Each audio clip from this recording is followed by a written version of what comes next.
Hey everyone, and welcome to The Explainer. I am so pumped you're here today because, well, we're about to unpack a macroeconomic setup that is just wildly fascinating. We're going to map out this unexpected, honestly kind of hidden connection between the geopolitical chess game happening in the Middle East right now and the future valuations of electric vehicle stocks. It's this massive domino effect that a lot of investors are totally missing. But as you'll see, when you lay out the raw data and look at the sequence of events, a pretty startling picture starts to emerge. Just think about this for a second. Could a severe energy crisis, specifically in the Middle East, actually be the exact spark needed to trigger the next massive long-term bull run for EV stocks? It sounds totally backward, doesn't it? Normally, you'd think a crisis brings the whole market crashing down. But, as we're going to explore, certain kinds of market friction can actually act like rocket fuel for emerging tech. Let's look closely at the data today and figure out exactly how this completely counterintuitive scenario could become a reality. Okay, let's dive right into this. Section 1, the Strait of Hormuz crisis. So, picture this. Brent crude oil is currently hanging out in the low to mid $80 range as global markets hold their breath, trying to gauge if there's going to be some sort of reopening arrangement in the Middle East. But honestly, the tension is through the roof. Iran is absolutely digging its heels in, demanding specific concessions from the US before they even think about normalizing this vital shipping lane. And to really grasp why this classic geopolitical standoff is such a huge deal, we have to look at the sheer scale of it. The International Energy Agency, the IEA, pointed out that in 2025, roughly 25% of all global seaborne oil trade passed through the Strait of Hormuz. Think about that for a second. A full quarter of the entire world's seaborne oil squeezing through one single, narrow, incredibly volatile waterway. That means if things get disrupted there, it doesn't just make a splash. It sends a massive, destructive tidal wave across the entire global energy market. And just to put that into perspective, we don't even need to dig deep into the history books. Just look at the IEA's March 2026 report. They evaluated the recent disruption to Gulf production at this exact choke point, and they literally called it the largest supply disruption in oil market history. That is a jaw-dropping statement coming from the world's top energy authority. So, we aren't dealing with hypotheticals anymore. We're looking at a historical, unprecedented supply shock. Right, let's move on to Section 2, the 10 falling dominoes. Okay, so how exactly do we get from an historic oil shock over to a massive EV stock rally? Well, it's like a giant puzzle. It requires a really specific chain reaction. Domino 1, negotiations fail. Any hope of the US and Iran working things out just evaporates. Domino 2, because the danger level spikes, tanker traffic falls off a cliff. Shipping companies basically start treating the Persian Gulf like a permanent hazard zone, not just a temporary headache. Domino 3, because of that bottleneck, Gulf oil production is forced aggressively lower. Domino 4, this massive supply squeeze pushes Brent crude right back over $100 a barrel.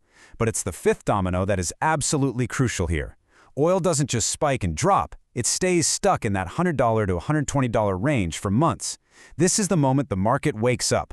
They stop seeing a quote-unquote temporary spike, and they realize, wow, our entire dependence on oil is actually a massive strategic vulnerability. And once that psychological switch flips, the last 5 dominoes just tumble in this crazy self-feeding loop. Domino 6, US gas prices shoot up. Literally every gas station sign basically becomes a giant flashing billboard advertising electric vehicles. Domino 7, consumers absolutely react to the pain at the pump, and EV sales and orders start climbing. Domino 8, the political narrative totally transforms. Governments stop talking about EVs as just climate policy and start demanding them for national energy security. Huge shift there. Domino 9. Automakers see the writing on the wall and wildly accelerate their EV investments right into domestic supply chains. And finally, the 10th domino, Wall Street analysts have no choice but to hike their long-term EV growth forecasts, unleashing a tidal wave of capital into EV stocks. Which brings us to Section 3, rating the bull run. Now, what's really interesting here is that not all oil spikes are created equal. The severity and how long the spike lasts completely dictate how EV stocks react. If the strait gradually reopens and oil kind of just chills around $70 to $90, well, that's a pretty weak catalyst for EVs. If we get on and off disruptions that push oil into the $90 to $110 range, we get a moderate narrative. But right in that sweet spot, a prolonged disruption that parks oil in the $110 to $130 range, that creates a remarkably strong narrative. And if this evolves into a persistent energy security crisis where sky-high gas prices drive a massive surge in EV sales, that is the holy grail right there. That's when we're looking at a major sector-wide re-rating of EV stocks. But wait, we need to talk about Section 4, the extreme oil price catch. Let's hit the brakes for a second. You might be wondering, hey, if $130 oil is great for EV stocks, then $150 or $200 oil must be absolutely fantastic, right?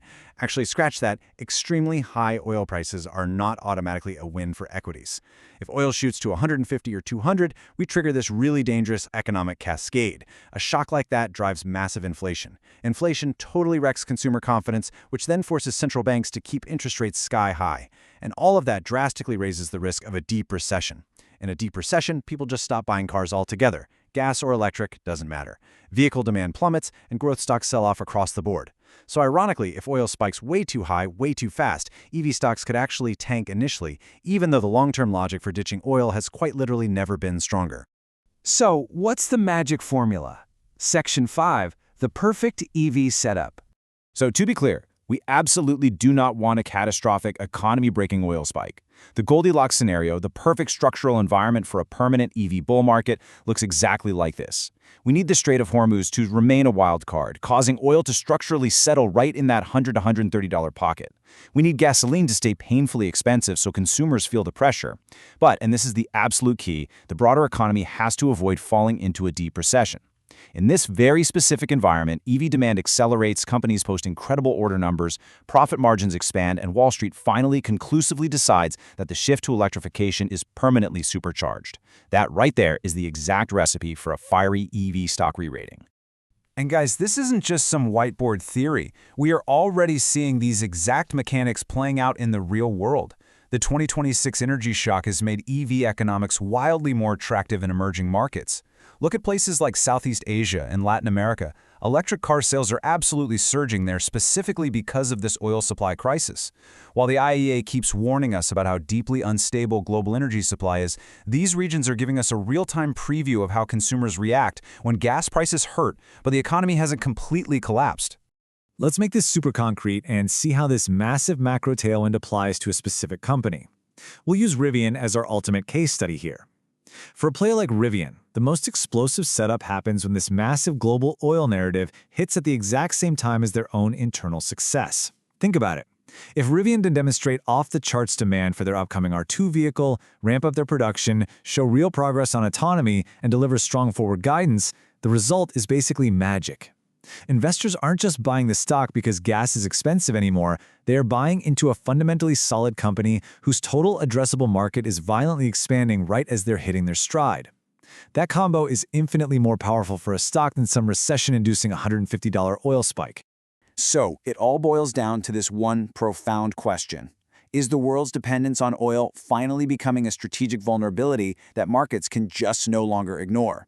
If those dominoes in the Middle East keep falling and oil structurally settles into that $100 to $130 sweet spot, the way we value the entire future of transportation could shift literally overnight. Keep a very close eye on the Strait of Hormuz and watch how these pieces align. Thank you so much for hanging out with me on The Explainer today, and as always, keep learning.